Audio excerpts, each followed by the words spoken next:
Esta semana, con el favor del Señor, vamos a concluir nuestro tiempo de énfasis del mes de la familia. Hemos dicho que nuestra denominación es común durante el año hacer énfasis en algunos aspectos particulares de la fe cristiana con el propósito de resaltar su importancia. En este mes hemos querido resaltar la importancia de la unidad familiar, la importancia de promover valores y principios cristianos en el hogar, la importancia de promover la enseñanza de dichos valores y principios en nuestros hogares, porque la Iglesia de Dios, el cuerpo de Cristo, considera a la familia un tema de suma importancia. El mensaje de fe bautista, se lo comenté hace ya un par de semanas, lo reconoce de la siguiente manera. Esta es la frase que utiliza: Dios ha ordenado la familia como la institución fundamental de la sociedad humana. Y lo creemos, mis amados hermanos, con todo el corazón. De hecho, podemos ratificar que nuestra sociedad, tal cual la contemplamos en el contexto general, es un reflejo de las diversas familias que las componen. Quiero recordarles, hermanos y hermanas, fuimos creados a imagen y semejanza de Dios. Fuimos creados para la gloria de Dios. Y hemos mencionado inclusive que no somos el producto del capricho, sino que fuimos creados con un propósito. Fuimos creados con el propósito de reflejar el carácter moral de Dios en medio de su creación. Y la familia es fundamental para tal misión. La familia, si se ponen a meditarlo, hermanos, también refleja o proclama el carácter de Dios. El Señor se revela en la Escritura como Padre.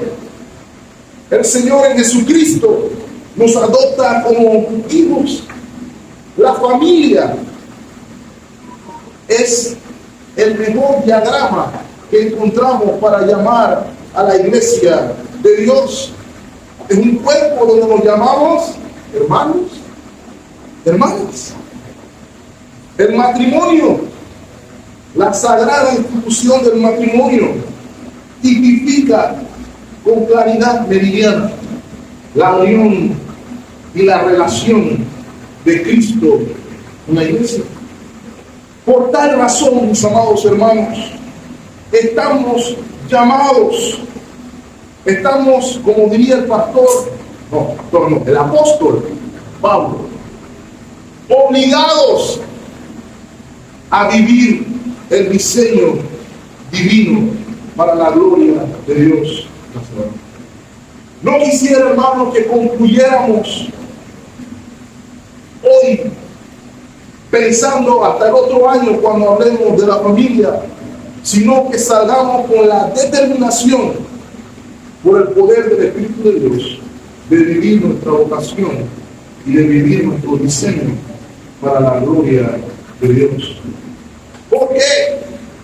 Porque para Dios también es de suma importancia su carácter fundamental. Es nuestro llamado. Y como les dije, como uno de los objetivos de esta serie, recordar que el enemigo de nuestras almas, Satanás, odia la familia, odia el diseño, y sus intentos de pervertir el diseño han sido constantes. ¿Desde cuándo, hermano? Desde el día 1. Desde Génesis 3, Satanás procura pervertir el diseño de la familia. Y el método no es nuevo, hermanos, a través del engaño, a través de la mentira. ¿Cuál es la mentira primordial, mi amado hermano? Que usted puede encontrar bienestar, felicidad, inclusive placer fuera del diseño y la voluntad de Dios. Y ese ataque se extiende, mis amados hermanos, a todos y cada uno de los elementos o los miembros de la familia. La última vez que estuve aquí, hablamos acerca del ataque a la cabeza de familia y cómo Satanás ha procurado menoscabar el rol del liderazgo y que muchos, aún considerados creyentes, hemos cedido ante tal vocación de ser el sacerdote de mi hogar, de ser el profeta de mi hogar, de ser el guarda y proveedor de mi hogar. Y en la mañana de hoy vamos a hablar del resto de la familia, porque el resto de la familia también está bajo ataque. Es por eso que hemos titulado el mensaje hoy: mujeres, jóvenes y niños bajo ataque. Se ve en el título que estamos tratando de abarcar mucho. Hay una frase que se hizo común a principios del siglo XX. La frase es: mujeres y niños primero. Y la frase se originó en el contexto de situaciones de emergencia o estrés o de desastres, especialmente en el ámbito marítimo. Históricamente se ha convertido en un código de conducta o un protocolo de evacuación. Si aquí hubiera una alarma de terremoto o lo que fuera, lo correcto es que los varones nos pusiéramos de pie y tratáramos de salvaguardar la vida de las mujeres y de los niños. Pero si se diera un terremoto, hermano, y lo primero en salir a atravesar la puerta son los varones, las mujeres tienen que decir: no vengo a esta iglesia más. Porque la intención o el llamado al liderazgo sacrificial, como vimos la semana pasada, es el de proteger, es el de servir, es el de velar por el bienestar de aquellos que están bajo su cuidado. Podemos reírnos, pero esa fue la circunstancia que se vivió en 1912 con el famoso transatlántico del Titanic. La premisa que se gritó allí era: mujeres y niños primero. Ellas eran las primeras en subirse a los botes junto con los niños, y los hombres, como decía la película, a veces encontramos una tabla y sobrevivíamos. Pero eso surge de la necesidad de visualizar protección dentro de la familia para las mujeres y para los niños. Quiero decirles, hermanas jóvenes que me escuchan, ustedes también están bajo ataque de parte de Satanás. Quiero decirles que Satanás los y las odia. Y es mi intención en esta mañana que usted pueda identificar, hermana, hermano joven que me escucha, algunos de los ataques que son preeminentes hoy. No quiero ser extensivo, que son muchos, pero creo haber identificado algunos de los más preeminentes hoy. No solamente quiero referirme a algunos de esos ataques, sino que quiero darles herramientas que el Señor nos da para hacer la verdadera defensa de la familia y saber dónde se encuentra fundamentada la garantía de nuestro éxito. Hay algo que quiero que tenga claro, hermano y hermana que me escuche. No me interesa qué rol juega usted en su familia. Su identidad no la da la cultura. Su identidad no radica en lo que dicen los medios. La identidad suya proviene de Dios. Lo que usted crea con respecto a lo que es un hombre y una mujer no es un tema político, aun cuando en nuestros días así lo parece. Es un tema teológico. Y muchos de nosotros lo hemos olvidado. Quisiera referirme en primera instancia a las hermanas. No obstante, la aplicación, como verán en un momento, es para todos. Uno de los ataques que es preeminente aún en nuestras iglesias, hermanos, porque quiero que estemos claros, no estoy hablando del mundo. En el mundo lo que yo voy a decir es la norma. Yo me estoy refiriendo al cuerpo de Cristo. Y lo que quisiera, o el primer ataque que quisiera que observen, que tiene profundas implicaciones para la familia, es el significado del término sumisión. Lo primero que veremos es que el ataque de Satanás le da a la palabra sumisión una connotación negativa. Y hermanos, este es uno de los ataques más comunes. Su intención es hacer ver la sumisión como opresiva en lugar de liberador.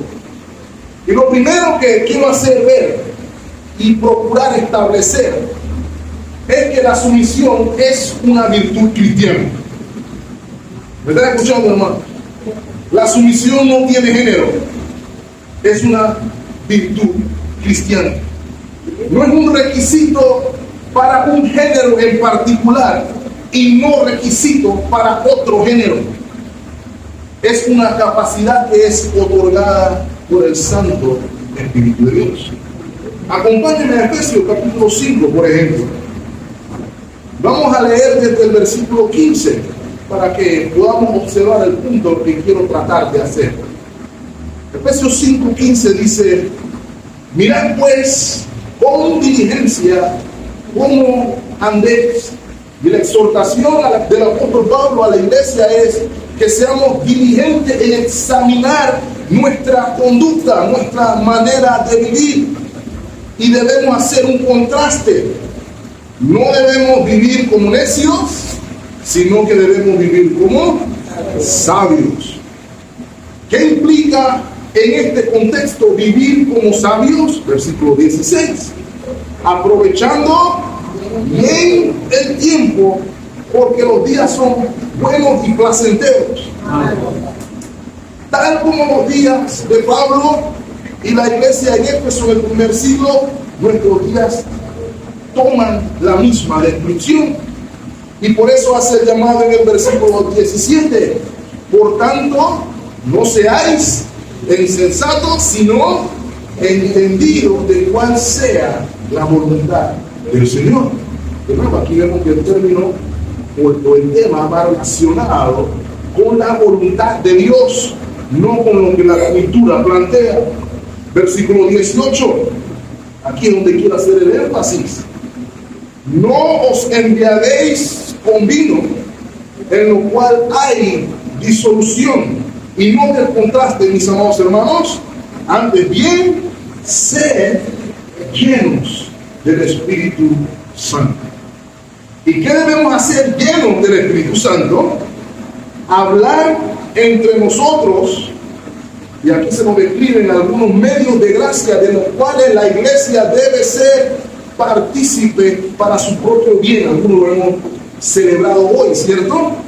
Con salmos, con himnos y cánticos espirituales, cantando y alabando al Señor en vuestros corazones, dando gracias siempre por todo a Dios y Padre en el nombre de nuestro Señor Jesucristo.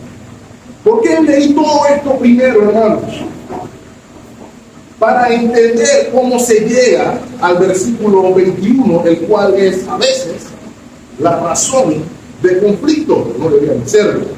Es luego de todo esto que acabo de mencionar, que vemos en el versículo 21, someteos unos a otros en el temor de Dios. Pero ese temor, mis amados hermanos, o ese sometimiento, no viene sin la obra previa del Espíritu Santo. Y aquí el llamado es para todos. Todos los creyentes estamos llamados a la sumisión en el poder del Espíritu, primeramente a Dios, al prójimo, específicamente en la humilde vocación y servicio que el Señor, por diseño, le ha dado. ¿Tienen los hombres que servir sujetos? Sí lo tienen que hacer. ¿Hay una distinción en particular para los hombres? Sí la hay. 1 Corintios capítulo 11, versículo 3. Solamente el versículo 3 por ahora. Pablo le está diciendo a los corintios: pero quiero que sepáis que Cristo es el brazo de todo varón. Es la cabeza. Y la cabeza de todo varón quiere decir que Él es la figura de autoridad de todo varón. Un varón debe estar sujeto voluntariamente a Cristo. Nadie tiene problema con esta sujeción, ¿cierto? Nadie va a decir no amén a eso, ¿right? Pero todos debemos estar sujetos a nuestro Señor. Y lo debemos hacer con una sonrisa en el rostro, en teoría. Pero dice la Escritura que para los creyentes los mandamientos de Dios no son gravosos. Y si no son gravosos, ¿qué son? Placenteros. Eso sería lo contrario. Entonces todos estamos llamados a la sumisión, pero en una distinción particular conforme al diseño del cual ya hemos estado. Otro ejemplo que quiero dar: Pablo y también Pedro nos mandan a todos a someternos a las autoridades. Todos y cada uno. Todos tenemos que manejar bajo el estricto régimen de velocidad al que estamos sujetos, y si nos pasamos, como a veces le pasa al pastor, ¿qué es lo que hay que hacer? Coger la boleta. ¿Cierto? Porque tenemos que sujetarnos. ¿Los cristianos tienen que pagar impuestos? Sí. ¿Por qué? Porque tenemos que sujetarnos a la autoridad. Entonces, el contexto o la palabra sujeción no debe tener una connotación negativa. Sin embargo, a raíz del pecado, por causa del pecado, por el engaño de Satanás, lo es. Quiero pedirle que vayan a nuestro texto para que veamos a qué me refiero. Primera de Pedro, capítulo 3, versículo 1 y 2, en este momento en particular. Asimismo, vosotras, mujeres, estad sujetas a vuestros maridos, para que también los que no creen a la palabra sean ganados sin palabra por la conducta de sus esposas, considerando vuestra conducta casta y respetuosa. ¿A dónde voy con esto? El mundo, Satanás, ha pintado una imagen negativa del sometimiento, pervirtiendo su esencia. Y permítame decirle primero qué no significa. No significa tener que estar de acuerdo en todo, en el caso de la casada, con su esposo. ¿Cómo lo sé? Bueno, el texto me está diciendo ahí que el esposo en este caso en particular no es creyente, ¿cierto? Nada más por ese principio sabemos que hay desacuerdo, ¿cierto? ¿Qué no significa tampoco? No significa que las hermanas deben apagar el cerebro, que deben dejar de pensar. Eso no es lo que está diciendo tampoco la Sagrada Escritura. porque las decisiones y el amor por el evangelio de la mujer aquí presentada plantea un ejercicio racional de conocer a su Señor. No significa tampoco que no debe tratar de cambiar a su esposo. No debe significar eso. ¿Por qué? Porque el consejo que se da aquí implica ganar a su esposo en particular. ¿Qué es entonces en este contexto, en el contexto familiar, la verdadera sumisión? Simple y sencillamente, mis amados hermanos, es el ponerse voluntariamente bajo el liderazgo humilde y sacrificial masculino y utilizar los dones otorgados por Dios para cumplir lo que hemos llamado aquí ya el mandato divino. Y lo primero que quiero que noten, hermanos, que probablemente lo voy a dejar pensando, son dos cosas. La sumisión bíblica en el ámbito femenino tiene el valor de testimonio. Dice nuestro texto: estad sujetas a vuestros maridos, para que también los que no creen en la palabra sean ganados sin palabra por la conducta de sus esposas, considerando vuestra conducta casta y respetuosa. ¿Ok? Lo primero que quiero establecer aquí, hermanos, es que este pasaje no busca promover el yugo desigual. Lo primero que tenemos que sacar de la lista. Más bien, parte de la premisa de que ya te encuentras en la condición. Viniste a los pies de Cristo y tu esposo no.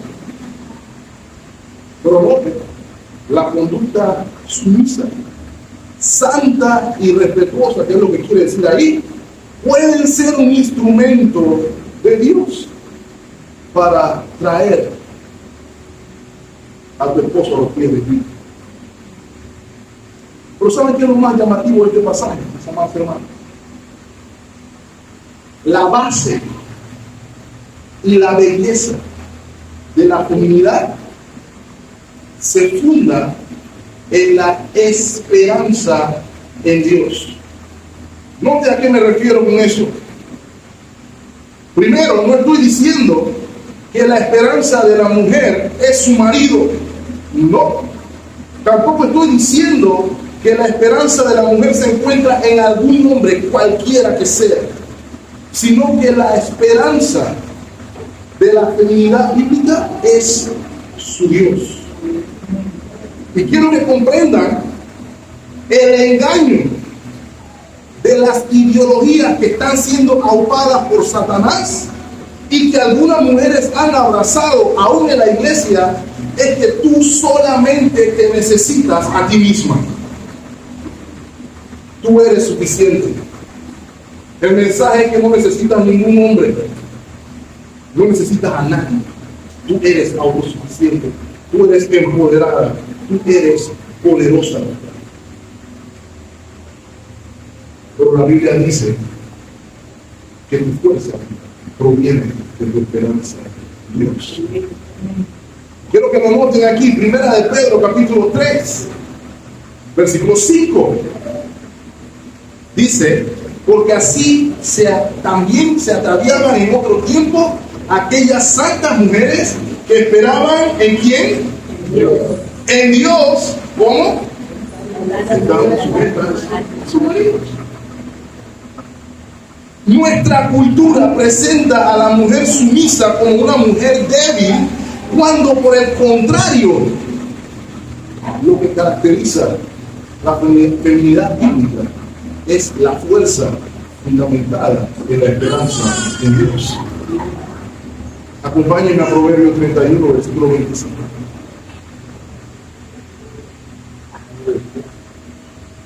La mujer virtuosa, ¿cierto? Noten las características que describe de la mujer virtuosa: debilidad y vergüenza son su vestidura, es lo que dice ahí. No, fuerza y honor son su vestidura. Y note, y se ríe de lo por venir. ¿Sabe por qué? Porque la mujer de Dios sabe en quién está su esperanza. Ella sabe quién es soberano.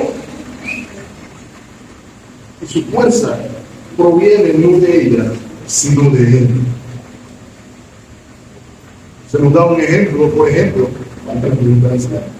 Primera de Pedro 3:6.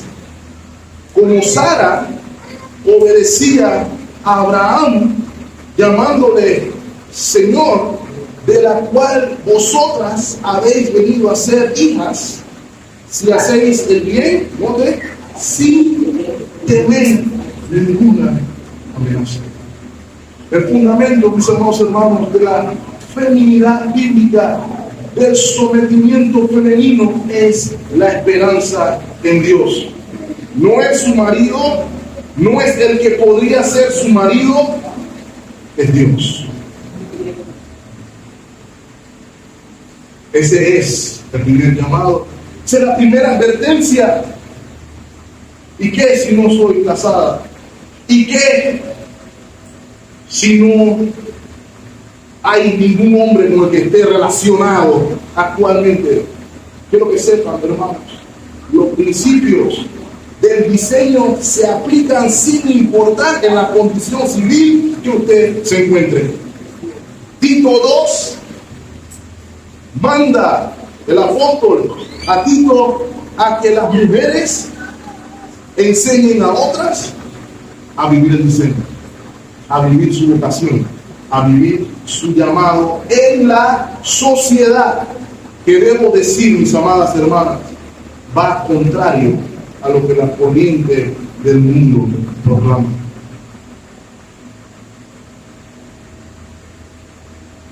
Encuentre su fortaleza en Cristo, encuentre su empoderamiento en Cristo, encuentre su victoria en Cristo. ¿Sabe cuál es la segunda amenaza? Y quiero mencionar aquí brevemente. El otro engaño de Satanás es que la modestia es opresión. Y ese ataque de Satanás tiene dos vertientes. El primero es la sensación de que degradarse es libertad. Luego de la revolución sexual que comenzó para la Primera Guerra Mundial y se consumó a final de la década de los 60, se promovió a voz populi que la mujer era un ser sexual al igual que el hombre y que debía expresar esa sexualidad, lo que resultó en libertinaje combinado con la llegada de los métodos anticonceptivos. ¿En qué terminó eso, mis amados hermanos? Terminó en lo que yo llamo la hipersexualización y degradación de la mujer. ¿Cuál es la evidencia? Bueno, la evidencia es que la ropa femenina con cada año y con cada década es más pequeña que lo que era en siglos o años anteriores, y que la premisa es que mientras más enseño, más libre soy. Mi desnudez es mi libertad, cuando realmente es todo lo contrario. Primero, que es cierto, tanto el hombre y la mujer son seres sexuales. ¿Por qué? Porque Dios los creó así. Pero los creó para expresar su sexualidad en el sagrado vínculo del matrimonio del que estamos hablando desde el principio. No es para la sociedad compartirla. Eso es opresión. La causa del abuso y el sufrimiento de muchas mujeres. Solamente quiero poner un testimonio, porque he estado leyendo artículos de jóvenes que ahora ven la oportunidad de hacer dinero con esta nueva modalidad de OnlyFans. Y la cantidad de jóvenes que están arrepentidas, porque no, usted pone en internet, Ahí se queda hasta que Cristo venga, seco de ya.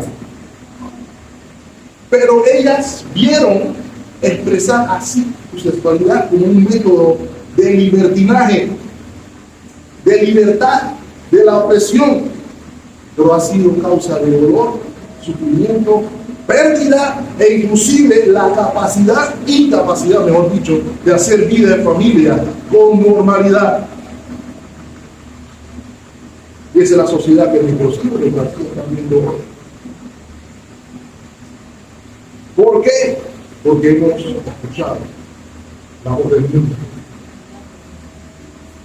Lo segundo que enfatiza este texto es lo externo o el valor de lo externo sobre lo interno. El engaño en el que caen muchos es que tu valor y tu identidad están en cómo te ves. Hermanas, no quiero decir con esto que no se arregle, no quiero decir con esto que no procure verse saludable y lo mejor posible. Eso no es lo que está diciendo el Señor, sino que nos está llamando a poner nuestra identidad en Cristo y nuestro énfasis en las cosas que realmente importan. Primera de Pedro, capítulo 3, versículo 3. Vuestro atavío no sea el externo, de peinado portentoso, de adorno, de oro, de vestidos lujosos. Ya ahí sabemos que no se está refiriendo a no hacerlo, porque si no, no podemos venir desnudos a la iglesia, ¿cierto? El contraste que se está tratando de hacer está en el versículo 4, sino que el énfasis debe estar en el interno, en el del corazón. Y hermanos, hermanas, es nuestro deber enseñarles a nuestras hijas y a nuestros hijos que su valor es el interno, que un hombre debe apreciarla por lo que hay en su corazón. No es como se ve. Note, en el incorruptible ornato o adorno de un espíritu afable y apacible. Pausa ahí. ¿Qué quiere decir eso? Esa palabra traducida afable habla de suavidad, habla de ser gentil.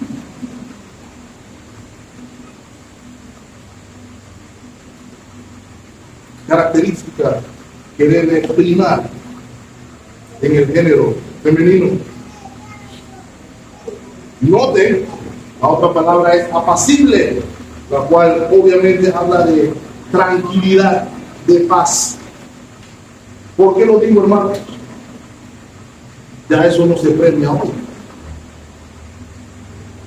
Pero noten lo que dice al final del versículo 4, que es de grande estima delante del pastor, que es de grande estima delante del diácono, es de grande estima delante de Dios. Mi hermana, permítame decirle algo en esa misma línea. Hay otro engaño que se desprende de eso, y voy a un punto, pero tengo que decirlo.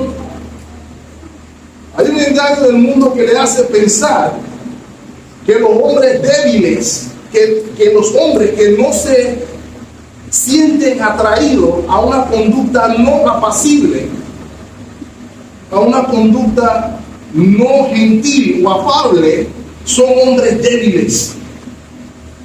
Lo que pasa es que algunos hombres no soportan una mujer con carácter fuerte.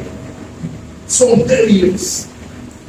Se sienten intimidados con mujeres de carácter fuerte. Pero permítame decirle algo. Primero, el carácter fuerte no significa ausencia de gentileza y ausencia de tranquilidad. Usted puede tener un carácter muy fuerte y ser afable, ser gentil y ser suave.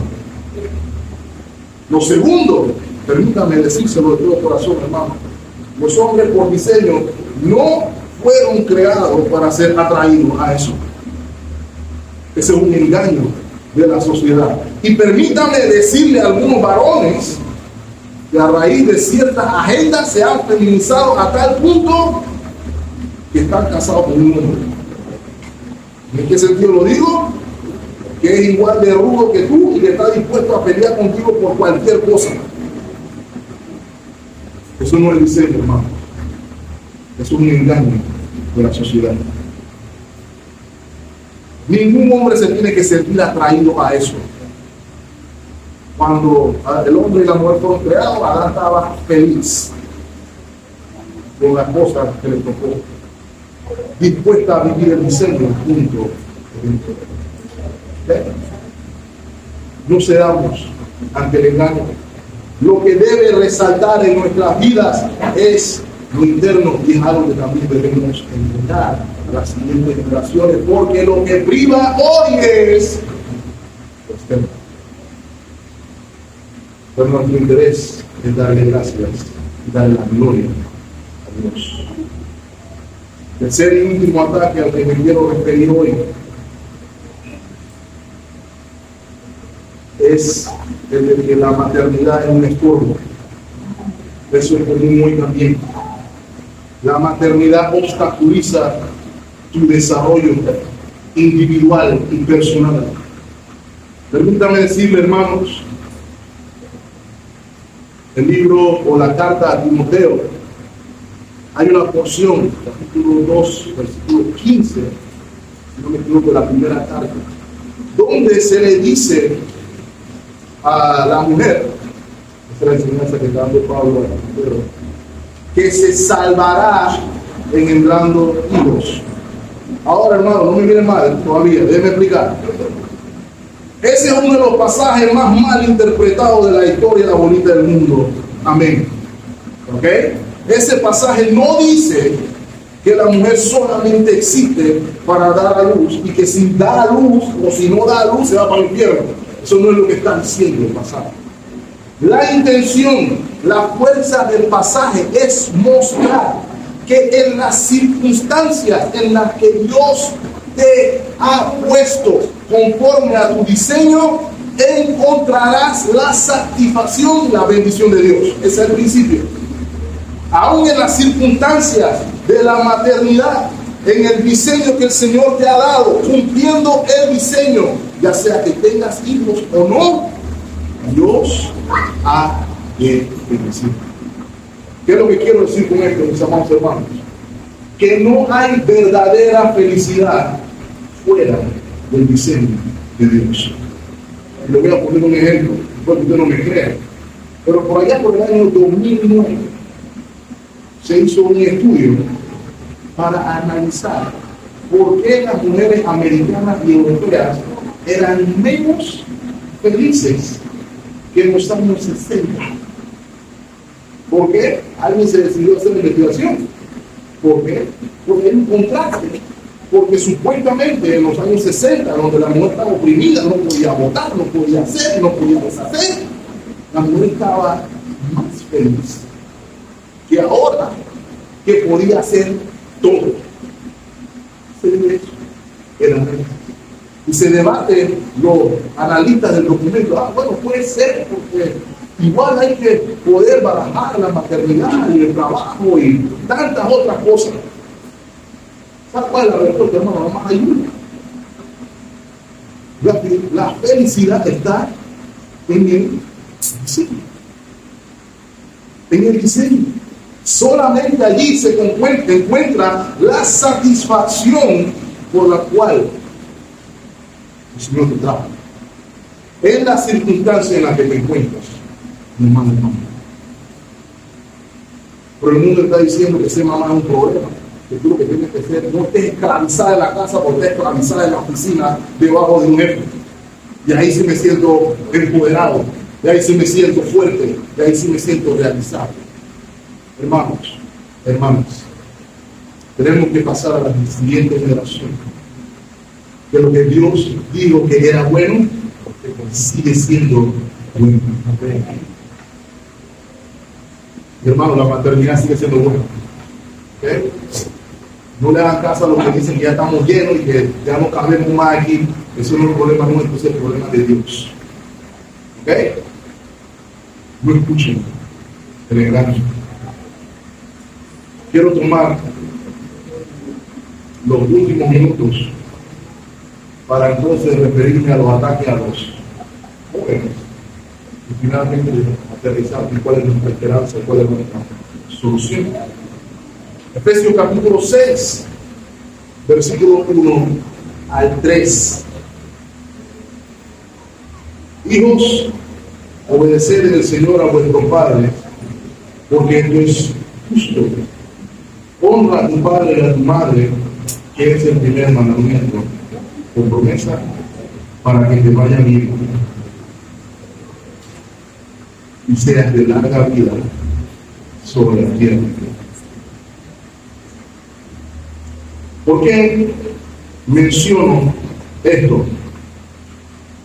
El primer engaño de Satanás para tanto niños como jóvenes es el mismo de todos. La sumisión tiene una connotación negativa. La sociedad te dice: joven, revélate, tú eres independiente, tú no necesitas de nadie, tú sabes más que los anticuados de la época anterior. La rebeldía se aplaude, pero el mensaje bíblico es contrario a esto. ¿Cuál es el llamado de la Escritura? Constantemente, desde los proverbios, desde los salmos, de los libros de sabiduría: escucha, hijo mío, oye, hijo mío, pon atención, hijo mío. El punto a transmitir aquí, mis amados hermanos, es que Dios no te puso en un ambiente aislado. Si te puso en una familia, es porque necesitas ser instruido. Dice la Escritura que en los postreros días será común ver, entre otras cosas, hombres amadores de sí mismos y, voy a subrayar y hacer énfasis, y desobedientes a los padres. Desobedientes al Padre. Pero note que estos mandamientos o este llamado a la obediencia, por lo general, mis amados hermanos, siempre va acompañado de una bendición. No es nunca para tu mal, es siempre para tu bien. Pero la sociedad te hará ver, tu enemigo te hará pensar: tu mamá no sabe, tu papá no sabe. Ellos son de otra época. Nosotros estamos en otros tiempos. Ellos tienen la mente cerrada y tú la tienes abierta. Pero la palabra de Dios dice que su labor es la de instruirte y prepararte a ser el hombre y la mujer que Dios quiere que seas. El mandato que se nos da, Proverbios 22:6, instruye al niño, y eso incluye al joven, en su camino. Tú no te puedes instruir solo. ¿Sabe qué más hace esto? Dije que la familia nos habla del carácter de Dios. El obedecer a tu padre es una preparación de lo que significa vivir en obediencia a Dios. Y algunos, en edad adulta, cuando tenemos hijos, llegamos a comprender cómo debe sentirse Dios conmigo, porque somos conscientes de nuestra rebeldía. La Biblia enseña, hermanos, que la rebeldía no lleva a nada bien. Finalmente quiero decirles que la rebeldía a Dios, por ejemplo, lleva a la muerte. Hemos entonces de perder la connotación negativa que atribuimos a la obediencia. ¿Saben cuál es el otro problema? El hermano Eustace me ayudó a recordarlo esta mañana, espero meditar, ¿cierto? El problema es que tenemos algunos jóvenes en que sentimos que somos eternos. El engaño del enemigo es que eres eterno, pero la realidad es que no somos eternos. La vida del hombre es un soplo, es lo que enseña la Escritura. Joven fui, viejo soy. Ese es el relato de la Escritura. Y el punto al que voy, mis amados hermanos, es que nos compete enseñar a nuestros hijos no solamente la obediencia, sino el sentido de la vida. Salomón transmitió: acuérdate de tu Creador en los días de tu juventud, antes de que vengan los días malos, en donde no tengo contentamiento. Y algunos de nosotros estamos satisfechos, escuchen lo que voy a decir, hermano, viendo a nuestros hijos desperdiciar su juventud sin que le digamos nada. Daremos cuenta también al Señor por eso. Pero joven que me escuchas, no desperdicies tu vida. Leí un libro de John Piper, un libro que me marcó, porque decía el libro, o planteaba el libro un escenario. Decía el hermano Piper que leyó en una noticia, en el periódico, una pareja que decidió retirarse, jubilarse a los 60 años y que ahora se iba a dedicar a coleccionar conchas de mar. Pero quiero que me entiendan, hermanos, ¿tiene algo de malo jubilarse? No, espero que todos se puedan jubilar, hermanos, gloria al Señor, y que haya plata en el seguro para que todo el mundo reciba su jubilación. Esa es mi oración. Eso no es el problema. ¿Tiene algo de malo coleccionar almejas? No, si a usted le gusta la almeja, colecciona. Pero ¿sabe qué es lo que me llamó la atención? Piper dice que él se imaginó a estas personas llegando a la presencia del Señor el día de su muerte, diciendo, Señor, aquí estoy, y mira todas las almejas que coleccioné, toda mi vida. Esto lo dice por un lado, y esto lo contrasta con un grupo de misioneros que salieron a predicar el Evangelio y en un accidente de carro perdieron la vida todos. Y la pregunta que hace Piper es: ¿quién vivió en esto? No respondas brevemente, hermano, porque puede que yo tenga la sensación, yo me jubilé con bastante plata por el sistema. Para algunas personas eso vivieron mal los misioneros, tuvieron una mala vida porque vivieron en la flor de su juventud. La diferencia está, mis amados hermanos, que unos vivieron por Cristo y para Cristo, y otros vivieron para ellos. Quiero que sepan, hermanos, que los que estarán en gloria son los que vivieron por Cristo y para Cristo. Tu vida tiene valor si es para Cristo. Lo que hace tu vida especial no es otra cosa que Cristo. Lo que nos saca de lo común a lo trascendental es Cristo. Tenemos que hacerle ver a nuestros hijos y a nuestros jóvenes que la verdadera vida es en Cristo. Porque el problema es que a veces parece que no. A veces nos afanamos más porque tengan 5 en la escuela, que sean cuadros de honor, que sean expertos en física, que cojan el último curso, que sepan todas las materias a vida y por haber, lo cual está bien, amén, gloria a Dios, no me malinterpreten, pero tenemos el mismo énfasis de que conozcan al Dios verdadero, de que conozcan la Escritura. La Biblia se lee nada más el domingo aquí, si acaso, o en la casa no hay palabra de Dios.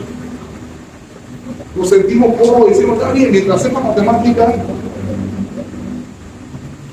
la vida es en Cristo. Todo lo demás, dice Salomón, es vanidad. La vida con sentido es en Cristo.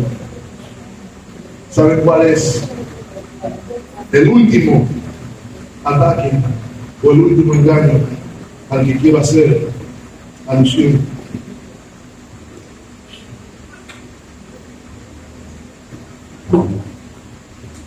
En inglés hay una palabra que se llama entitlement. Hay un engaño en la nueva generación, especialmente la generación de la Z, la que vamos ahora mismo, de que el mundo gira en torno a ellos, de que todo se le debe a ellos y ellos no le deben nada a nadie, de que mi vida y mis circunstancias son más importantes que cualquier otra situación. Por eso vemos cosas hoy como de que hay padres que los están llevando presos en otros países por tratar de velar por el bienestar de sus hijos. Eso está sucediendo hoy, hermano. Esta generación en particular entiende que todo se lo tienen que dar porque Él es Él. Y si Él no se hace lo que yo quiero, va a haber problemas.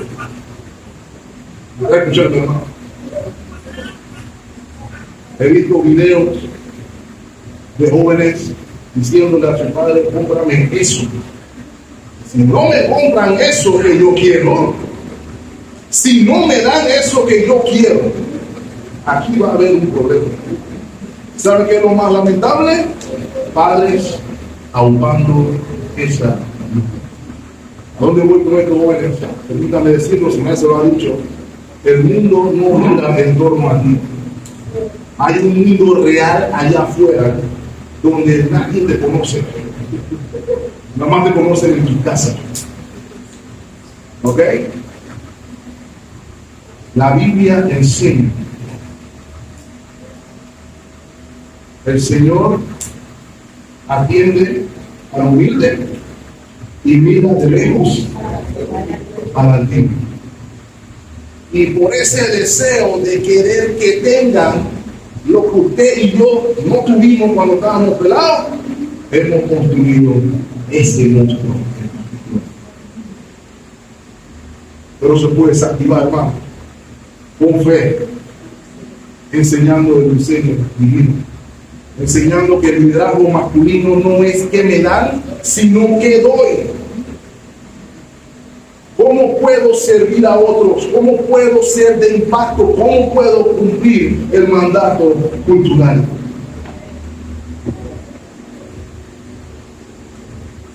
Ayudemos a nuestros jóvenes a cerrar los oídos a los mensajes de Satanás.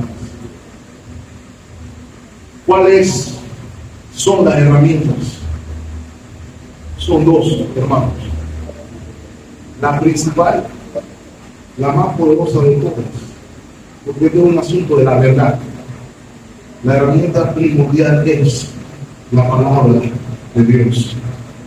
Juan 17 enseña en la oración del Señor: santifícalos en la verdad. El debate ideológico en el cual la familia está sumergido es un debate por la verdad, por la cual o del cual la iglesia es columna y baluarte. Por ende, primordialmente la iglesia no puede comprometer el mensaje, no la verdad. ¿Cuál es la verdad? Voy a decir cuál es la verdad. No hay varias verdades. No hay tu verdad. No hay tu verdad. No hay mi verdad. Yo soy honesto, mis amados hermanos. A usted no le debe interesar mi verdad. Y a mí tampoco me interesa su verdad. La única verdad que significa algo o que importa algo es la verdad de Dios. ¿Okay? Entonces debemos comprender. Dice Juan 17, el Señor ora: santifícalos en la verdad. Tu palabra es verdad. Esa es la herramienta, ese es el arma primordial para que hagamos la verdadera defensa de la familia, no solamente hoy, sino todos los días. Y por eso la palabra de Dios tiene que ser central en nuestros hogares. no me importa qué tan pequeño sea, desde 6 meses, 2 meses, 1 mes, no me interesa, desde 0 años hasta 16, 17, 18, y si tiene cédula y está en la casa, también. La palabra es. Por eso, hermanos, la adoración familiar es un medio de gracia que debemos aprovechar.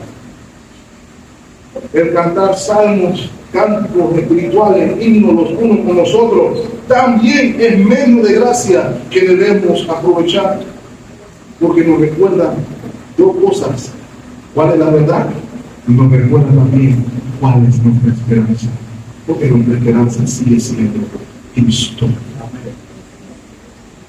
No importa que se levante contra la familia, si nos mantenemos arraigados y cimentados en la verdad, enfocados en nuestra esperanza, yo le puedo garantizar, no que no va a tener problemas, pero sí le puedo garantizar que tendrá éxito.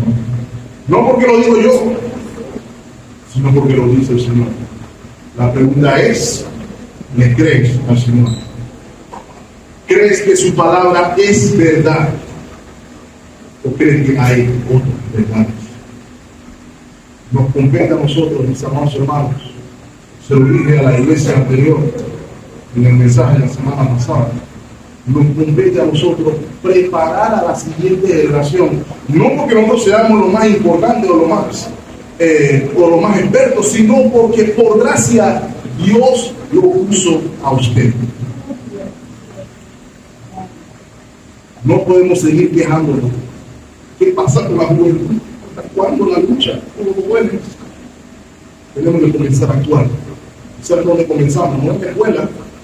La iglesia no tiene que estar proclamando educación, educación. Esa no es la solución con el problema del hombre. El problema del hombre es el pecado y no hay clase de matemática que resuelva eso. Eso solamente se resuelve por la palabra de Dios. Y esa responsabilidad no es del Estado, hermano. Esa responsabilidad es suya. Tenemos una responsabilidad con nuestros hogares, con nuestra iglesia, con nuestra comunidad, y todo comienza en nuestra casa. Hagamos oídos sordos al mundo y escuchamos la palabra del Señor. Confiemos en Él y avancemos con pie firme y veremos cómo el Señor nos da la victoria.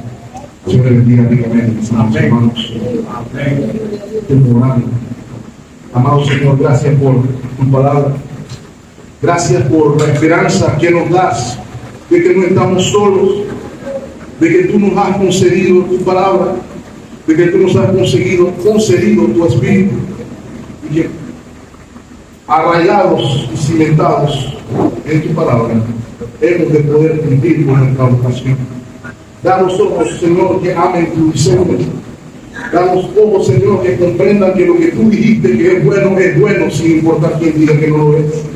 Que podamos valorar lo precioso del símbolo, de la metáfora que es la familia, donde el servicio humilde debe primar. Te pedimos, Señor, fortaleza para perseverar, Señor, porque sabemos que es difícil. Tenemos a veces hijos rebeldes, Señor. Tenemos a veces circunstancias en las que queremos rendirnos. Sabemos, Señor, que a veces tenemos luchas con nuestros cónyuges. Pero ayúdanos, Padre, a recordar que la victoria está en el Evangelio, que nuestra esperanza es Cristo y este crucificado, que el amor sacrificial debe ser la marca que nos identifique. Ayúdanos a recordar que dependemos de nadie más que de ti. Y danos, Señor, oídos sordos a los engaños y las imágenes de Satanás. Y danos la fortaleza para resistir al diablo, para que él huya de nosotros. Padre, queremos ser parte de un avivamiento en nuestra sociedad. Queremos ser parte de una transformación, de impacto que venga mediante la vocación que tú nos has dado. Ayúdanos, te rogamos, a que esto sea una realidad. Todo esto te lo pedimos y te damos gracias. En Cristo Jesús, nuestro Señor y Salvador. Y el pueblo de Dios dice, amén. Amén.